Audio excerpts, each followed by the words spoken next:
Bismillahirrahmanirrahim. Assalamualaikum warahmatullahi wabarakatuh. Alhamdulillahirrabbilalamin. Wabihi nasta'inu ala umuri dunia waddin. Wassalatu wassalamu ala asrafil anbiya'i wal mursalin Muhammadin wa ala alihi wa sahbihi ajmain. Amma ba'du. Puji syukur kehadirat Allah Subhanahu wa Ta'ala yang telah memberikan rahmat serta hidayahnya sehingga kita dapat melihat video ini dalam keadaan sehat walafiat. Kedua kalinya, salawat serta salam semoga selalu tercurahkan kepada junjungan kita Nabi Muhammad SAW yang telah membimbing kita dari zaman kegelapan menuju zaman yang terang benderang, yakni Adinul Islam. Pada kesempatan kali ini, perkenankan saya Aisyah Nasrufti akan menyampaikan ceramah tentang adab makan dan minum. Telah kita pahami bersama bahwa Islam telah mengatur segala aspek kehidupan umatnya dari bangun tidur hingga tidur kembali. Bahkan dari segala aspek kehidupan Islam telah jelas membahasnya, baik itu dari hal yang sangat sepele sekalipun, hingga sampai ke arah hal yang lebih besar, diantaranya tata cara makan dan minum pun dalam Islam telah diatur. Pada dasarnya, kita sebagai umat Islam telah memiliki seorang suri tauladan yang baik yang telah tercermin dalam segala bentuk kehidupan, yaitu Nabi Muhammad SAW. Segala apa yang telah beliau lakukan merupakan suatu contoh yang baik. Dalam kaitannya dengan adab makan dan minum pun, sebenarnya Rasulullah sendiri telah memberikan contoh yang patut kita tiru. Sebenarnya dengan melihat adanya aturan yang mengatur makan, bahkan dalam hal makan dan minum, ini juga bisa digunakan sebagai salah satu tanda bahwa bukti betapa sebenarnya Islam itu indah. Dalam Islam, makan dan minum bukan hanya ritual yang berfungsi sebagai cara untuk mempertahankan fisik saja, namun juga sebagai kepentingan salah satu bentuk ibadah.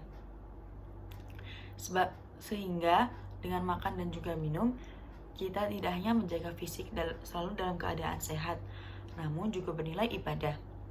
Akan tetapi, agar makan dan minum yang kita lakukan dapat bernilai ibadah, maka salah satu caranya adalah dengan mencontoh adab makan dan minum ala Rasulullah.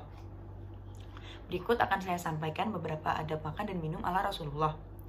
Yang pertama, mengonsumsi makanan yang halal. Islam telah mengajarkan umatnya untuk selalu mengonsumsi makanan dan minuman yang halal dan tidak mengandung unsur yang diharamkan. Allah berfirman, A'udzubillahi minasyaitonirrajim. Bismillahirrahmanirrahim. Ya ayyuhan nasu kulu mimma fil ardi halalan thayyiban wa la tattabi'u khutuwati syaitan innahu lakum aduwwum mubin. Wahai manusia, makanlah dari makanan yang halal dan baik yang terdapat di bumi. Dan janganlah kamu mengikuti langkah-langkah setan. Sungguh setan itu musuh yang nyata bagimu. Quran Surat Al-Baqarah ayat 168. Lantas, seperti apa yang dikategorikan halal? Menurut Halal MUI, sebagai muslim wajib untuk mengonsumsi sesuatu yang disembelih atau diolah atas nama Allah SWT. Ada sejumlah surah yang berbunyi tentang aturan makan dan minum. Salah satunya dalam surat Al-Maidah yang berbunyi, diharamkan bagimu makan bangkai, darah, daging babi, daging hewan yang disembelih atas nama Allah SWT. Quran Surat Al-Maidah ayat 3. Yang kedua, mencuci tangan. Islam pun telah lama menganjurkan untuk membasuh kedua tangan sebelum makan agar terhindar dari kotoran dan bakteri. Cara mencuci tangan yang benar yakni dengan membersihkan sela-sela kotoran di setiap jari tangan. Jika tangan dalam keadaan bersih, ini akan mencegah kita dari keracunan makanan akibat bakteri yang ada pada tangan kita. Yang ketiga, membaca basmalah terlebih dahulu dan menggunakan tangan kanan. Seperti pada hadis, jika mengerjakan sesuatu yang diawali membaca basmalah, niscaya apapun itu akan menjadi berkah, termasuk sebelum makan. Dari Umar bin Abu Salamah, ia berkata, waktu aku masih kecil dan berada di bawah asuhan Rasulullah SAW, tanganku berseliweran di nampan saat makan. Maka Rasulullah bersabda, wahai ghulam, sebutlah nama Allah, bacalah basmalah. Makanlah dengan tangan kananmu dan makanlah makanan yang ada di hadapanmu. Seperti itulah gaya makanku setelah itu. Hadis riwayat Bukhari nomor 5376. Yang keempat, tidak mencela makanan. Rasulullah SAW telah mencontohkan untuk tidak mencela makanan atau minuman yang telah dihidangkan oleh seseorang.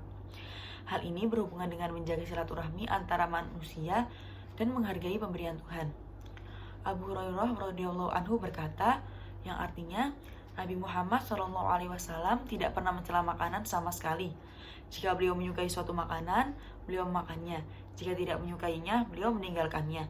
Hadis riwayat Bukhari ayat nomor 3563. Yang kelima, tidak berlebihan atau tidak mubazir. Allah Subhanahu wa taala melarang keras orang yang berlebih-lebihan dalam aspek apapun, baik dari cara berpakaian hingga makan dan minum. Allah Subhanahu wa taala berfirman, "Ya Nabi Adam, khudu zinatakum inda kulli masjidi wa kulu washrabu wa la tusrifu. Innahu la yuhibbul musrifin." Yang artinya, wahai anak cucu Adam, pakailah pakaianmu yang bagus pada setiap masuki masjid. Makan dan minumlah, tapi jangan berlebihan. Sungguh Allah tidak menyukai orang-orang yang berlebihan. Quran Surat Al-A'raf ayat 31. Yang keenam, dilarang bernapas di dalam bejana. Diriwayatkan oleh Al-Bukhari di dalam kitab sahihnya dari Abi Qatadah radhiyallahu anhu bahwa Nabi Shallallahu alaihi wasallam bersabda, "Apabila salah seorang di antara kalian minum, maka janganlah dia bernapas di dalam bejana tersebut." Sama halnya dengan meniup makanan dan minuman. Diriwayatkan dari Abu Dawud di dalam kitab sahihnya dari Abi Sa'ad Al-Khudri berkata, Rasulullah Shallallahu alaihi wasallam melarang bernapas pada bejana dan meniup padanya. Yang ketujuh, dilarang minum dengan cara berdiri. Berdasarkan Nabi Shallallahu alaihi wasallam yang diriwayatkan oleh Muslim di kitab sahihnya dari Abi Hurairah radhiyallahu anhu bahwa Nabi Shallallahu alaihi wasallam bersabda, "Janganlah sekali-kali salah seorang di antara kalian minum secara berdiri, dan barang siapa yang lupa maka hendaklah memuntahkan." Yang kedelapan, sederhana saat menyantap makanan. Diriwayatkan oleh Al-Turmuzi dari Mikdam bin Ma'di Al-Rib berkata, "Tidaklah seorang anak Adam mengisi sebuah bejana yang lebih buruk dari perut. Cukuplah bagi anak Adam itu beberapa suapan untuk menegakkan tulang punggungnya. Dan jika harus maka hendaklah dia mengisi sepertiga perutnya untuk makanannya, dan sepertiganya untuk minumannya, dan sepertiganya lagi untuk napasnya." Yang kesembilan, mengakhiri dengan doa. Setelah makan selesai, tutuplah prosesi makannya dengan berdoa sebagai ungkapan syukur kepada Allah atas rezeki yang telah diberikan. Dengan doa sebagai berikut, "Alhamdulillahilladzi at'amana wa saqana wa ja'alana minal muslimin." Yang artinya, segala puji bagi Allah yang telah memberi kami makan dan minum serta menjadikan kami termasuk golongan orang muslim. Itulah beberapa adab makan dan minum yang sesuai dengan anjuran Rasulullah yang wajib kita terapkan. Semoga teman-teman semua bisa mengambil pelajaran dan hikmah dari apa yang saya sampaikan. Sekian dari saya, bila ada salah mohon dimaafkan. Wabillahi taufiq wal hidayah. Wassalamualaikum warahmatullahi wabarakatuh.